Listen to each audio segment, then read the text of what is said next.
Alright, this is gutting your first lock. For many of us, uh, we basically watched other pickers gut their gut locks and tried to go from there.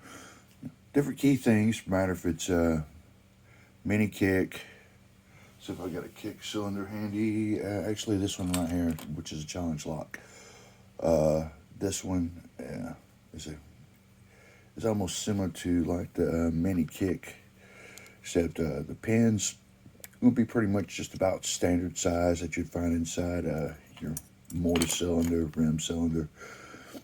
The mini kick, they actually kind of vary, but most of them are, what is it, 30 seconds.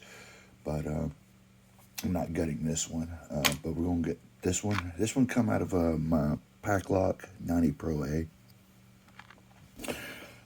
You'll notice a lot of these mini kicks have the holes right here at the bottom.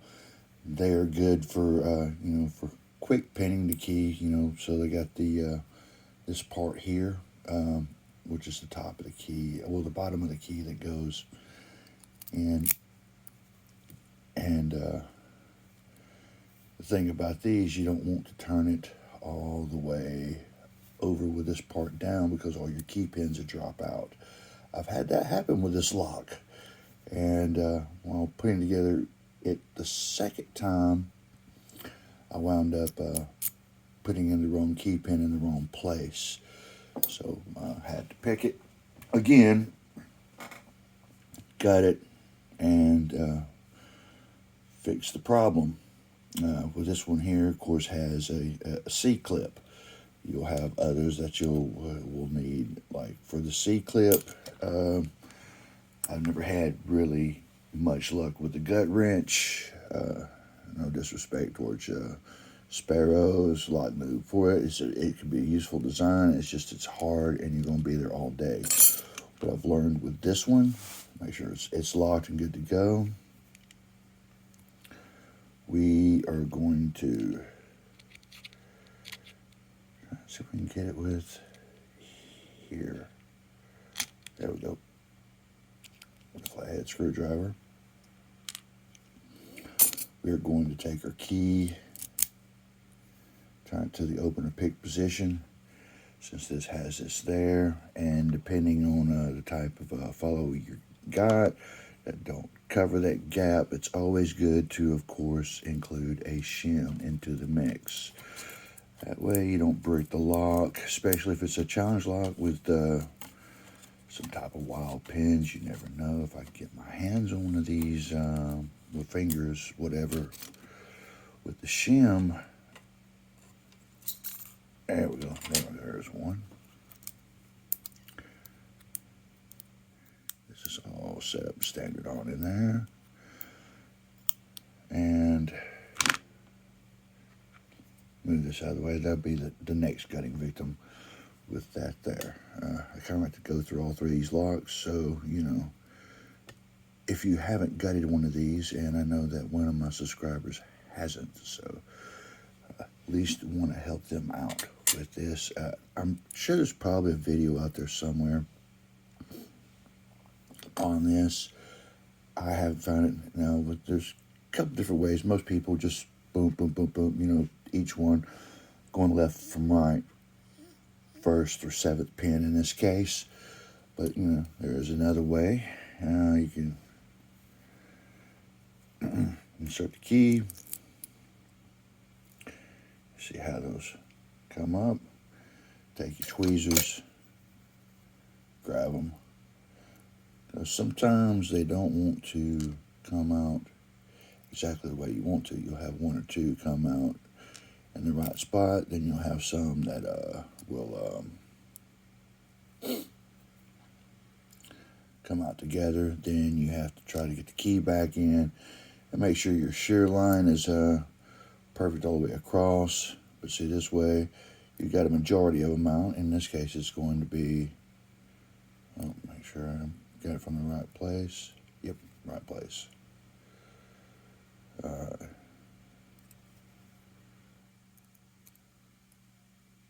Let's keep it in 5.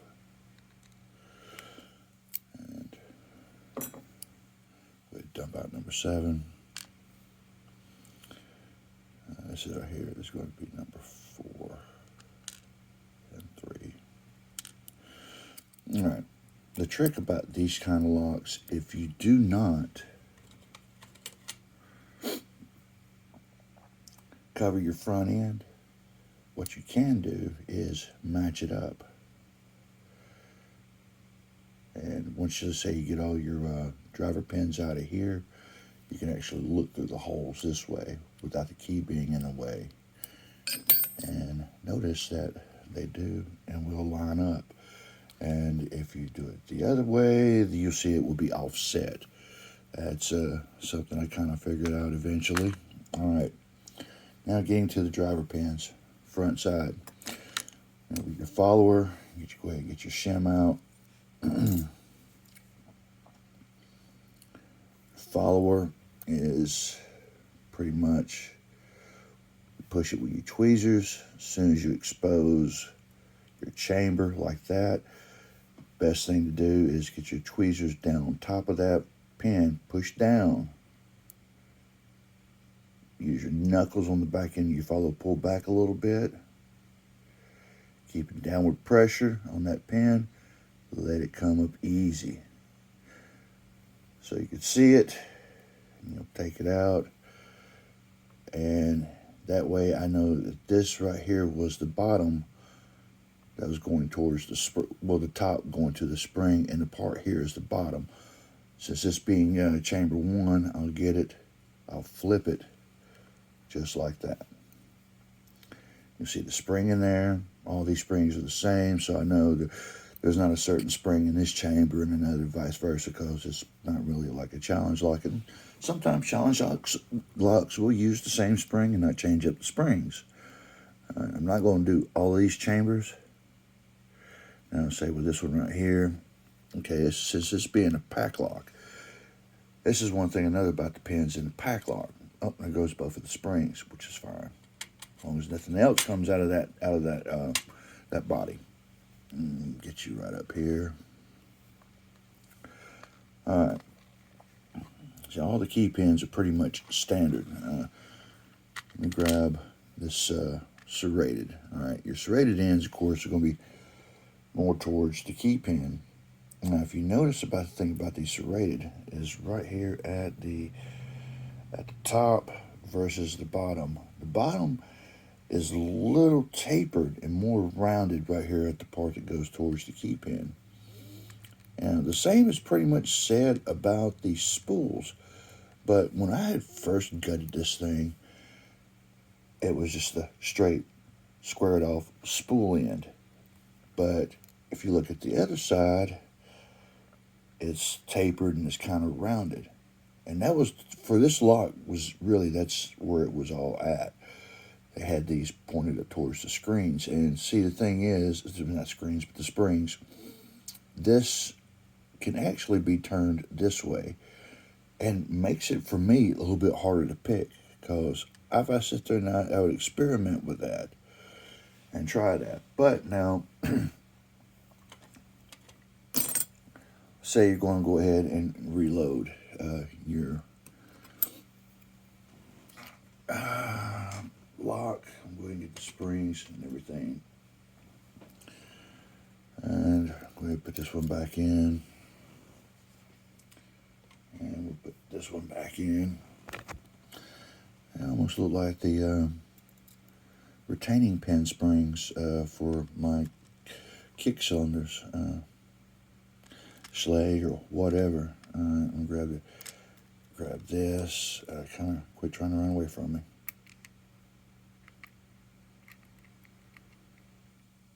And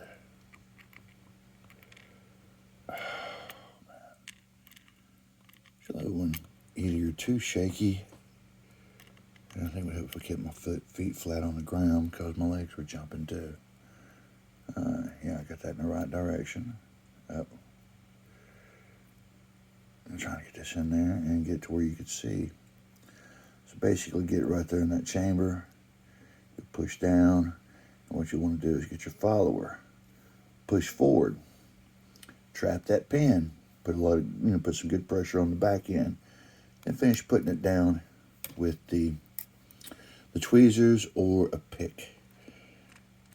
With this one, we are going to see which one is the. This is the one where it initially was towards the pin, so the more squared, sharp angle side without the taper, which is right there down towards the spring. And so what I'll do is the same thing. Say if they had a lot of spring strength and this pin wants to jump out, what I'll do is I'll get that pin in there, push forward on the follower, get it trapped. As you see down, the pin is more pushed towards the front. I'll push that pin down, come easy with the follower, push the follower front, and that's it. And we are now going to get another shim, tweezers. These things are hard for me to pick up with my fingers. And we'll take it.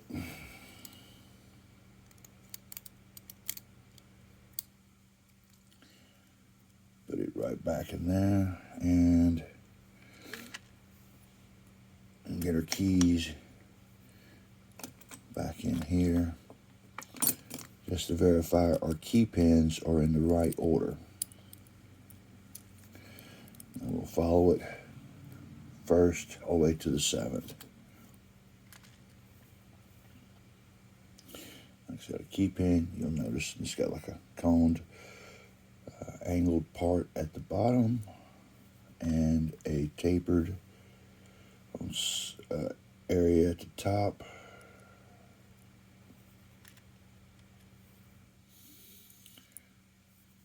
And that's pretty much going to be about the scenario, unless someone's put a driver pin, which is tapered on both ends but without the point, or rounded, so that right there, we'll give some funky picking, I guess, and as far as the key, could make it a little bit difficult to get up in there and actually work properly. Alright.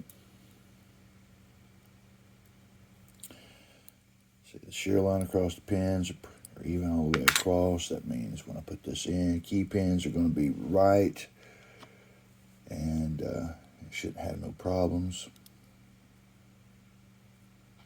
At that point, as you see us now, we're still all lined up. Tilt that back. Actually, I'm not going to do that. I'm just going to go ahead and get this on. Alright. Now we don't have the C-clip on back here, so push right here alongside the key forward. Get it set up to where you pull the key back. It's locked up, and let me grab this, get this on, because I plan on putting this back in my pack lock, and I might sit there pick around on it. I don't know. Got some other pins I gotta make because I'm so close to the end of my challenge lock list. I am so glad.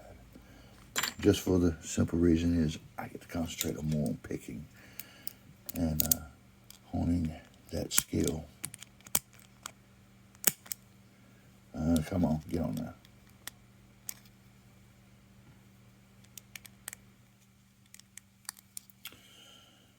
Almost there.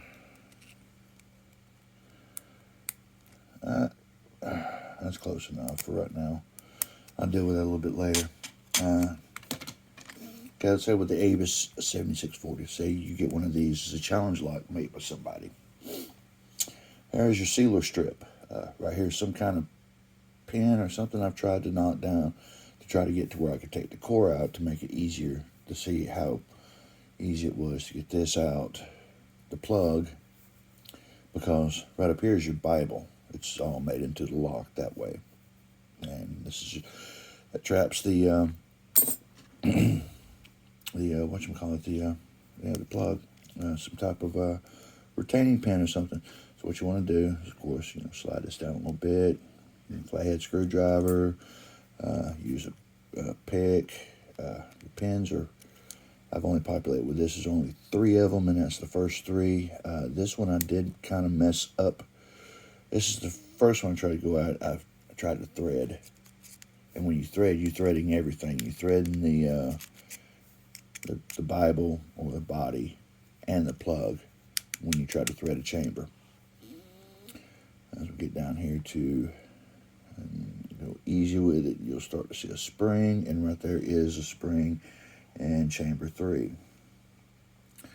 So what you want to do, either with a pick, flathead screwdriver, or a little part of your tweezers, push down on that spring, because from my experience with these, yes, some of these key pins are big enough to where they will push the spring up. But see, I've made sure that all of these are not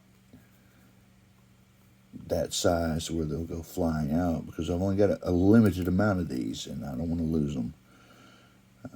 But anyways, just simply key pin don't want to come out. I know why. There we go. And that's your key pin. All 8 of your drivers are going to be spools. There's your spring. And it's pretty much, like I said, the same method all the way across.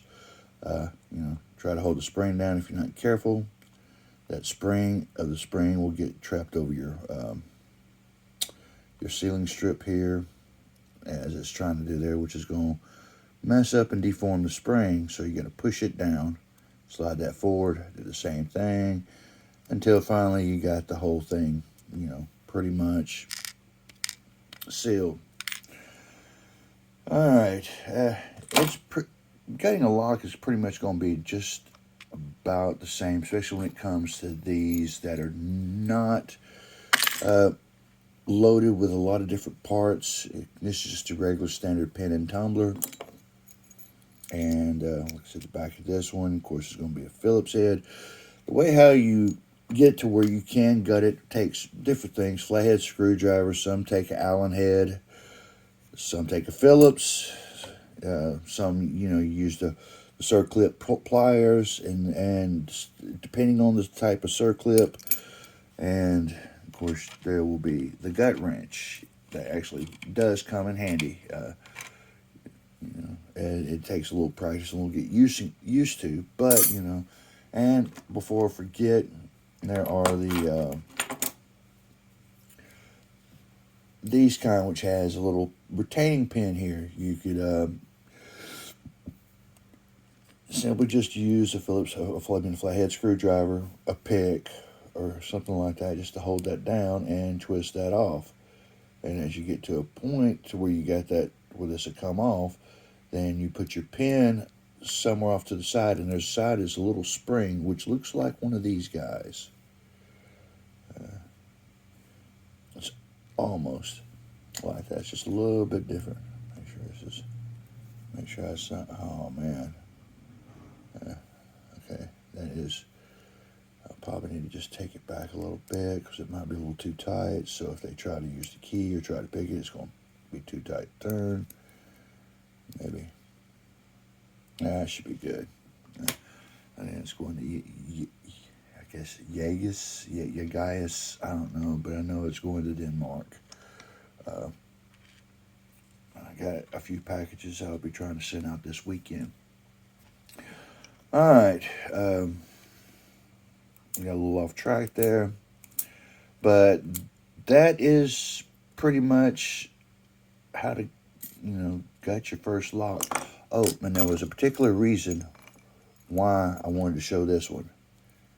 It works fine, but it's keyed up to be a blank key, which I got this from Pigsmith. But this is something I wanted to, because I think it's going to let me do it this way, because this right here is be a great little learning tool. Yes, it lets me pull it out.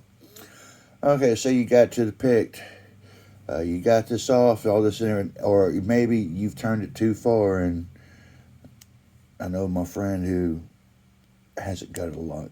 Say your driver pins fall in this area. It's not going to happen with this lock, but what you'll do is grab something with a flat edge to go up in there. There's usually different types of picks or probes or something like that, so you'll take that flat edge, go all the way up in here, and you lift straight on up to the back end. And as you do that, you'll be able to turn your lock. So there we go. So when you actually do gut your first lock, you actually know kind of what to do, what not to do.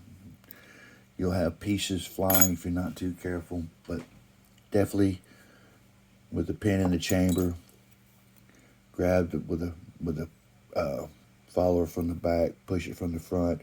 As soon as you start to expose that pin inside that chamber, you're beginning to see it. Push down with your tweezers while you're on that pin, while you pull your follower back and let up easy. So that way you're able to get your eyes on the pin to see what part of that pin is actually in the shear line. I didn't have that explained to me when I was gutting. I was watching different pickers, Bosnian Bill, Lock Noob, different people actually just gutting.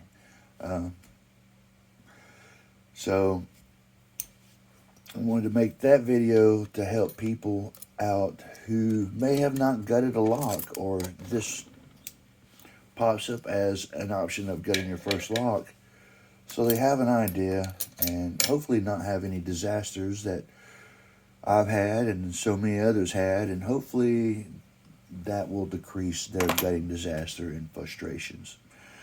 That's pretty much about it. I do appreciate you watching. Everybody take care. For the newcomers, you have entered a nice community, a good community. Keep it legal, keep it friendly, keep it helpful. Other than that, that's pretty much it, man. Everybody take care. Have a good day.